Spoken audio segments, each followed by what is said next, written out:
Hello दोस्तों, कैसे हैं आप सब।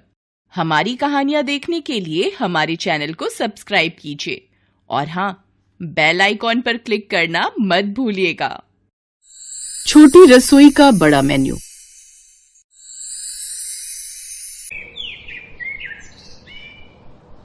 पायल और पिंकी दो बहनें थीं जो अपनी माँ सौम्या के साथ रहा करती थीं।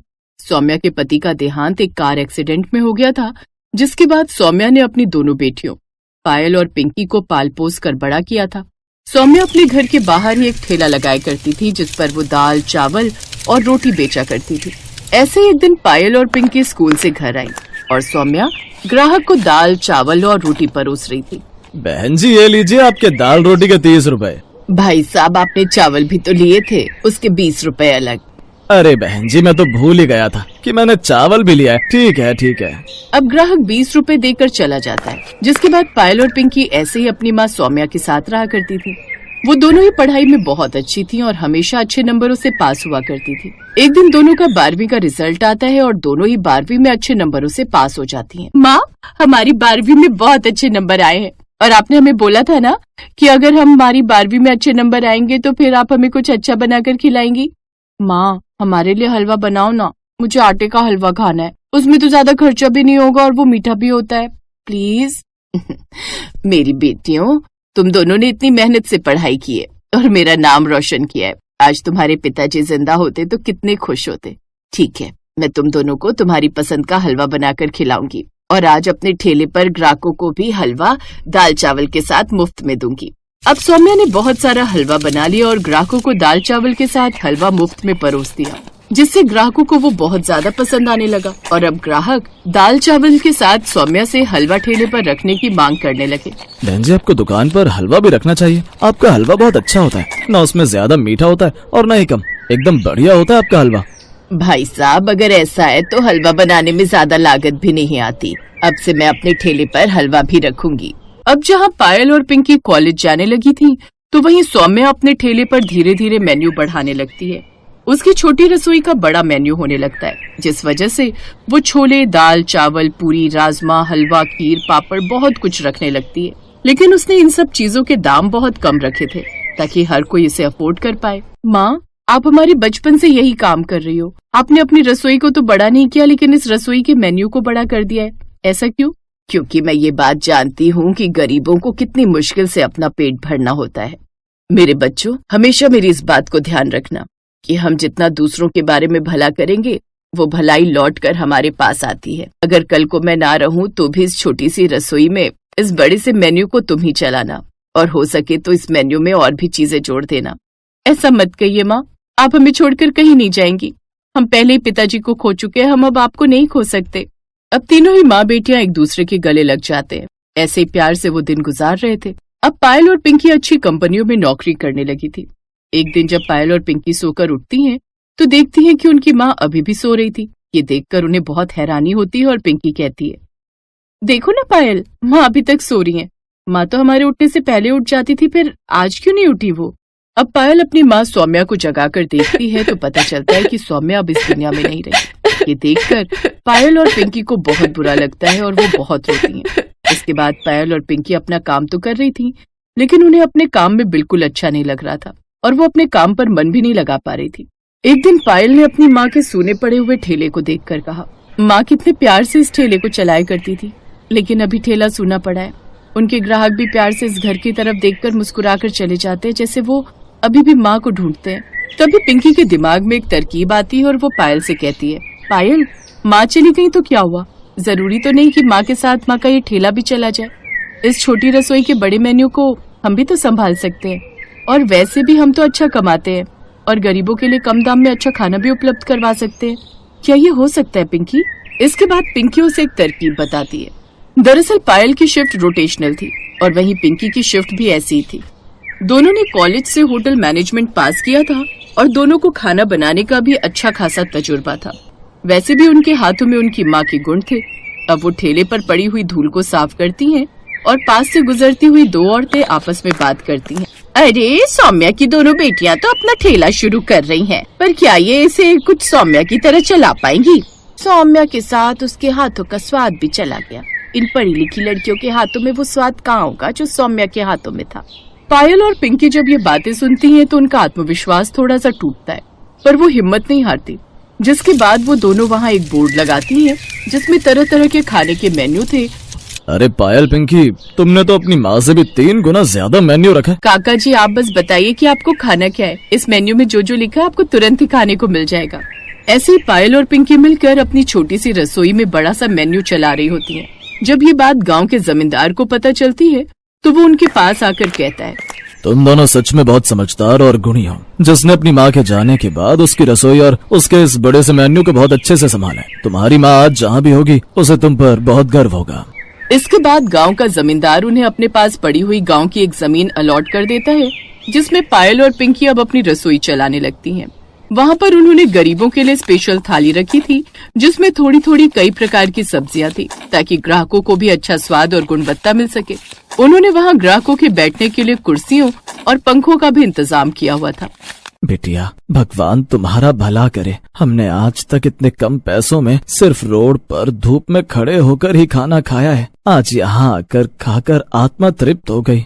सच में बिटिया, हमने तो सोचा था तुम्हारे हाथों में तुम्हारी माँ जैसा स्वाद ना होगा, लेकिन तुम दोनों तो बिल्कुल अपनी माँ की परछाई हो। ये सब कुछ हम अपनी माँ की खुशी के लिए ही कर रहे हैं। बस किसी भी तरह अपनी जॉब और काम को मैनेज कर रहे हैं। भले ही हमें अपनी जॉब छोड़नी पड़ जाए, लेकिन हम इस रसोई को कभी भी बंद नहीं होने देंगे। धीरे धीरे उन लोगों का काम इतना ज्यादा अच्छा चलने लगता है कि उन्हें अपनी नौकरी सच में छोड़नी पड़ती है, लेकिन किसी मजबूरी में नहीं बल्कि खुशी में।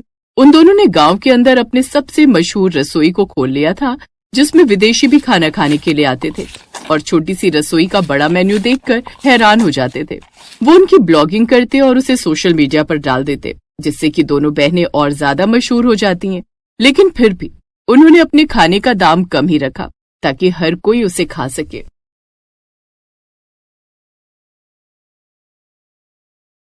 गायत्री देवी दिल्ली शहर में अपनी 2 बेटियों और बहुओं के साथ रहती थी। कई साल पहले वो गांव छोड़कर शहर आ गए, जिस कारण उनके दोनों बेटों की पढ़ाई लिखाई और फिर शादी भी शहर में ही हुई। उसकी दोनों बहुएं भी शहर से आई थीं और गायत्री अब अपनी दोनों बहुओं को अपने गांव रामगढ़ कुलदेवी के दर्शन के लिए ले जाना चाहती थी। अब मेरी छोटी बहू भी आ गई है जी, तो मैं चाहती हूँ कि हम उन्हें कुलदेवी के दर्शन करवा लाएं। वो क्या है ना, हमें कुलदेवी के दर्शन किए बड़े दिन हो गए और अब दोनों बहुएं भी आ गई हैं। उन्हें गांव लेकर जाएंगे तभी तो उन्हें हमारे रीति रिवाज पता होंगे। अब हम तो सारी उम्र यहाँ बैठे नहीं रहेंगे। तुम ठीक कहती हो गायत्री, हम 2 दिन बाद ही अपनी दोनों बहुओं को लेकर चलते हैं। अब गायत्री इस बारे में अपनी दोनों बहुओं से बात करती है। रश्मि, काव्या, तुम दोनों गांव जाने की तैयारी कर लो। गांव जाने की तैयारी माँ जी? हाँ, क्योंकि कुलदेवी की पूजा के लिए हम लोगों को गांव जाना है। हमारे यहाँ ऐसा नियम है कि जब घर में सारे शुभ कार्य संपन्न हो जाते हैं ना, तो उसके बाद एक बार धूमधाम से कुलदेवी की पूजा की जाती है। अब 2 ही बेटे दिए हैं भगवान की कृपा से, दोनों की शादी संपन्न हो गई, इसलिए मुझे लगता है हमें भी अब कुलदेवी की पूजा कर लेनी चाहिए। कुलदेवी की पूजा तो यहाँ रहकर भी हो सकती है माँ जी, उसके लिए गाँव जाना जरूरी है क्या? हाँ, बिल्कुल जरूरी है बहू। हम लोग चाहे जितने भी आगे बढ़ जाएं, लेकिन कुछ परंपराएं और रीति रिवाज ऐसे हैं जिनके लिए हमें आज भी गांव पर निर्भर रहना पड़ता है। वो पूजा गांव से ही की जा सकती है। गांव में हमारे बड़े बुजुर्ग हैं, उनके आशीर्वाद और मार्गदर्शन से ही ऐसे कार्य सफल होते हैं। यहाँ अकेले शहर में हम कर भी लेंगे तो पता नहीं उसका फल हमें मिलेगा कि नहीं। रश्मि और काव्या एक दूसरे का मुंह देखने लगती हैं, लेकिन अपनी सास की बात मानने के अलावा उसके पास और कोई चारा भी नहीं था। उन दोनों ने अब गांव जाने की तैयारी शुरू कर दी। कुछ दिन बाद वो सभी ट्रेन से सीधा गांव पहुंच जाते हैं, जहां पहुंचते ही सास अपने तेवर में आ गई। जरा घूंघट रख लो सर पर। क्या माँ जी, घूंघट? हाँ बहू, ये गांव है, यहाँ के रीति रिवाज के हिसाब से ही चलना होता है। देखो बहू, कान खोलकर सुन लो तुम दोनों। शहर के रंग ढंग यहाँ गांव में नहीं चलने वाले, इसलिए यहाँ जरा ढंग से रहना, नहीं तो औरतें 100 बातें बनाएंगी। दोनों बहुएं सर पर घूंघट रखकर गांव अपने घर पहुंच जाती हैं, जहां उनका कच्चा मकान कई सालों से बंद पड़ा था और उनके कच्चे गांव के उस घर में केवल 2 ही कमरे थे और उनकी रसोई आंगन में बनी हुई थी। वो काफी समय बाद गांव आए थे, जिस कारण वो पूरी तरह से धूल मिट्टी से भरा हुआ था। वैसे तो हमारे आने से पहले तुम्हारी चाची सास ने मकान की साफ सफाई करवा दी थी, लेकिन फिर भी सालों से बंद पड़ा था ये घर। सबसे पहले इसे रहने लायक बनाओ, उसके बाद बाहर आंगन में बनी रसोई में जाकर चूल्हे पर चाय चढ़ा दो। और एक बात का खास ख्याल रखना, ये गांव है, शहर नहीं। यहाँ पर झाड़ू, बर्तन और घर के काम में मदद करने के लिए कोई काम वाली नहीं आने वाली। सारे काम तुम्हें खुद ही करने हैं। जी माँ जी। और सुनो, शहर की बहू हो, सबकी नजर होगी तुम दोनों पर। सबके सामने मेरा मजाक मत बनवा देना, सारा काम अच्छे से संभाल लेना। हाय, सफर की थकान के कारण तो मेरी हालत ही खराब हो गई। अब मुझसे तो कुछ काम होगा नहीं। आंगन में उनकी रसोई बनी हुई थी, जो कि काफी बड़ी थी। लेकिन जब वो रसोई में पहुंची तो वहां पर मिट्टी का चूल्हा बना हुआ था, जिसके बगल में लकड़ियां रखी हुई थी। हे राम, ये क्या है? ऐसा चूल्हा तो मैंने बस किताबों में और गांव में बनी रसोई में ही देखा था। हाँ, तो अब असलियत में भी देख लो। वैसे मैं एक कोशिश कर सकती हूँ। सुना है ये जो फूंक मारने वाला होता है ना, इससे फूंक मारो तो फिर चूल्हा जल जाता है। वो काफी देर तक फूंक मारते मारते थक जाती है। हाँ, बाप रे, इंसान का दम निकल जाए, लेकिन ये चूल्हा है कि जलने का नाम ही नहीं ले रहा। हालत खराब कर दी है इसने। फिर बड़ी मुश्किल से YouTube पर देखकर वो पहले चूल्हा जलाना सीखती है। काफी देर बाद उनका चूल्हा जलता है। बाप रे, इस एक चूल्हे ने तो जैसे जान ही ले ली है मेरी। दीदी, ये तो बस अभी शुरुआत है, आगे आगे देखिए होता है क्या। ये आंगन की रसोई ना हमें ना जाने क्या क्या दिखाने वाली है। दोनों देवरानी जेठानी जैसे तैसे उस चूल्हे पर चाय बनाती हैं। चूल्हा जलाते जलाते उनकी हालत खराब हो जाती है और फिर उस चूल्हे पर चाय बनाकर सबको देती है। तभी वहां चाची सास भी आ जाती है। दोनों बहुएं उनके पांव छूती हैं। जीती रहो, दोनों बहुएं बड़ी संस्कारी लाई हो दीदी आप। इन्हें देखकर तो लग ही नहीं रहा ये शहर से आई हैं। कितने अच्छे से सब संभाल लिया। और इस रसोई को भी देखो कैसे अच्छे से जलाया है इन्होंने। आपको पता है जेठानी जी, मनोहर जी की बहू आई थी शहर से। उससे तो जैसे चूल्हे पर रोटियां बनाने के लिए कहा गया, वो तो जैसे बेहोशी हो गई और पहले दिन ही उल्टे पांव शहर लौट गई। हालत तो हमारी भी ऐसी ही हो गई थी। इन्हें क्या पता अब इस चूल्हे को जलाने में कितने पापड़ बेले हम लोगों ने। फिर कुछ देर बाद वो सबके लिए खाना बनाती हैं। खुले आसमान के नीचे आंगन में बनी उस रसोई के नीचे बैठकर खाना बनाने में उन्हें अलग ही मजा आ रहा था। ठंडी ठंडी हवा और सब आंगन में खाट लगाकर एक दूसरे से बात करते हुए परिवार वाले। खाना खाने के बाद वो खुले में बाहर बैठकर आंगन में बर्तन धोती हैं। सच कहूं दीदी, तो यूं आंगन में बैठकर बर्तन धोने से ना काफी आराम मिल रहा है। शहरों की रसोई में तो खड़े खड़े बर्तन धोते धोते पांव ही दुख जाते थे। बिल्कुल सही कहा तुमने काव्या। और वहां के किचन इतने छोटे हैं कि एक से दूसरा इंसान बड़ी मुश्किल से घुस पाए।